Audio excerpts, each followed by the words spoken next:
Hey YouTube, welcome back to my channel. And if you're new here, welcome. My name is Melissa and my channel is all about psychiatric drug withdrawal reactions and recovery. So I had a very long and very painful journey myself, off SSRIs first, and then I had a disastrous reinstatement that included more SSRIs, benzos, antipsychotics, anticonvulsants, beta blockers, all those things. And yeah, my journey was way longer than I wanted it to be. It was really, really difficult. I developed movement disorder, akathisia, severe mental symptoms. If you're interested in watching my whole journey, I have made more detailed videos on the whole timeline of everything for me, as well as a separate video on my reinstatement and all the details that went on there if you're interested in checking them out. This video is going to be about fearing, is this wave permanent? You know, this is the final wave, or this is the wave of all waves that I'm not going to come out of. I've seen this pattern recently and I had that experience myself, so I wanted to address it in a video.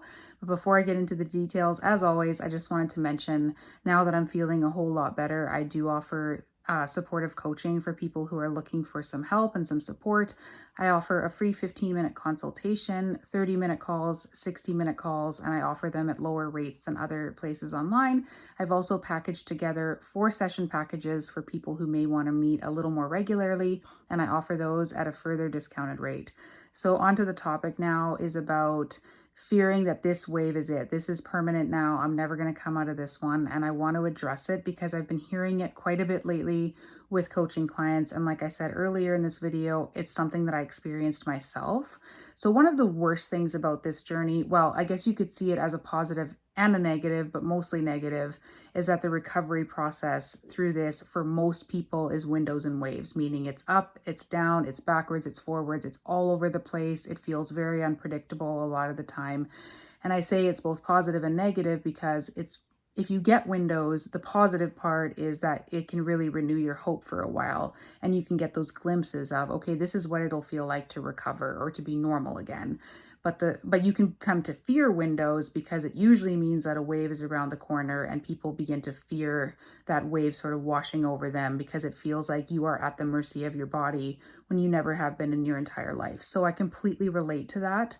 And a lot of people will say to me, this wave feels different. This one feels permanent. This one is so intense. I never see it ending. And that's a really, really, really common thing. Like I said, I hear it all of the time.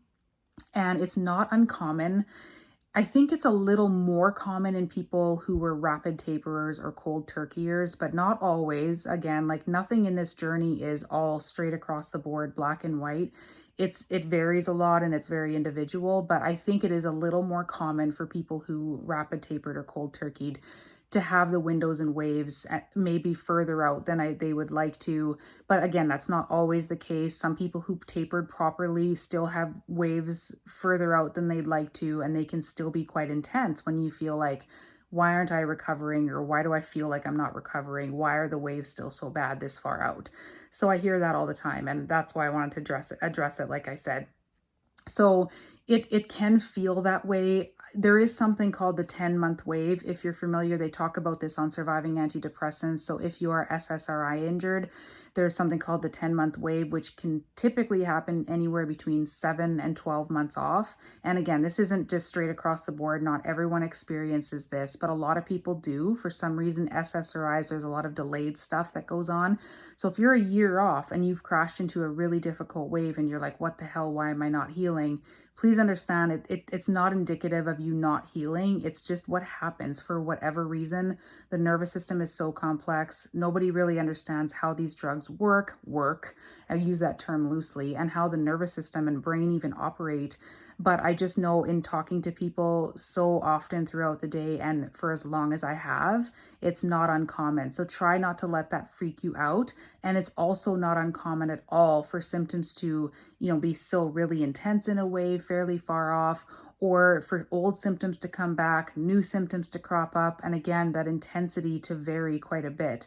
And just like I mentioned in my last video that I took a tinnitus course, and this guy has helped a lot of people reverse their tinnitus regardless of cause. And he talks about how whatever happened right before you got tinnitus, whether it was ototoxic medication, like in our case, noise, trauma, pregnancy, stress, COVID-19, whatever, it was a final straw, so to speak, or a final domino that fell. But his own theory is that there were things building up and accumulating over time that were contributing to mitochondrial dysfunction, which he believes is the cause of tinnitus. And then there was just a final straw that broke the camel's back. And that's what then made your tinnitus audible.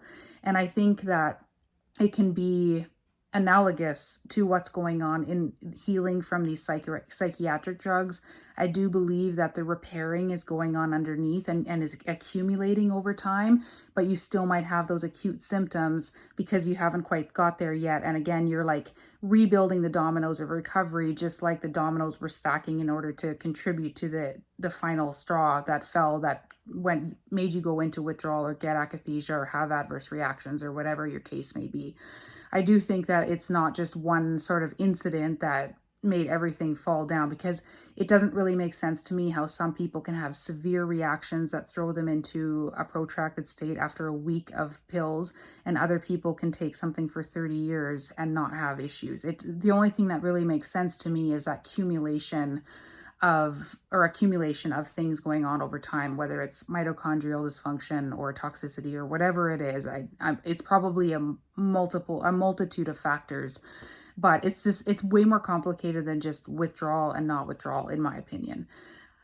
So I wanted to say that. So just like it took a while for the damage to occur or to build, it takes a while for the healing to occur, and that might not always be palpable. Like, you might not always feel like you're healing, but try to trust that it's going on underneath. And I think that explains too well why people can recover in what feels like a 2-week period. You know, they're really, really bad in constant waves or in windows and waves, and then suddenly they recover really quickly. Again, the healing is going on underneath, just like the damage, so to speak, was occurring underneath the surface, and you didn't maybe feel it until that final domino fell, so to speak.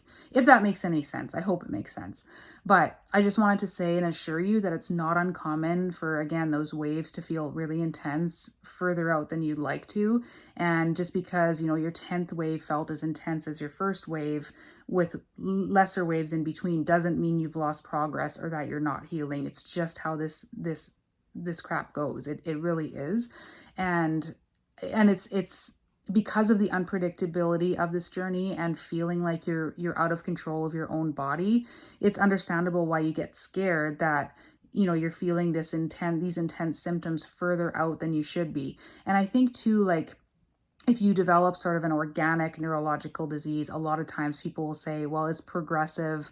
It tends to get worse over time. So people fear, well, this is this is nervous system injury or whatever. How is it not progressive?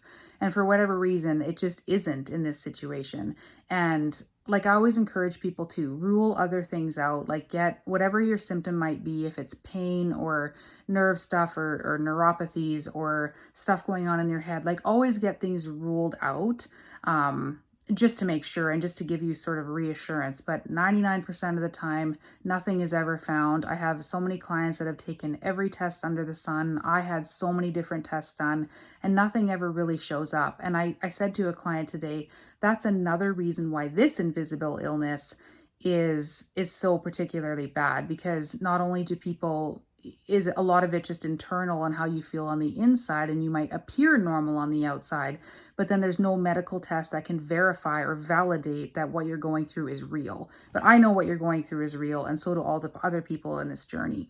But again, and then because so many medical doctors and professionals, they don't believe in withdrawal, or they don't acknowledge it, they don't talk about the issues with these drugs, although they all have black box warnings, so it makes no sense, or they don't admit that they do this harm. So it's a really isolating experience. And so that's why coaches like me who have come out the other side want to validate what you're going through and explain, you know, what we went through, because most of us in this benzo coaching business were pretty severe cases, and we see all levels of severity in the people that we deal with. And you know, we see patterns, and a lot of us have been in this space for a long, long time. And we can assure you that healing does happen. You just, again, you have to trust the journey. It's pretty much impossible when you're in the thick of it, but draw hope from others who have come out the other side. Get yourself some healing buddies if you can online. And whether you have in-person support or not, it's great if you do, but if you don't feel like that means that you're screwed and you're never going to recover. So I hope that was helpful. If you have any questions, let me know in the comments. I hope you're all doing okay. And if you want to chat, feel free to book an appointment. I haven't been as responsive to emails. It's just they're piling up on me and I just can't keep up and answer as thoroughly as I'd like to. So I encourage you to book something so we can chat face to face. That way I can get the context, that way I can get more of the background information, and there's less chance of miscommunication or misunderstanding when we can talk like face to face like this. So that's all I'm going to say about that. Take care everyone, and I'll talk to you next time. Bye.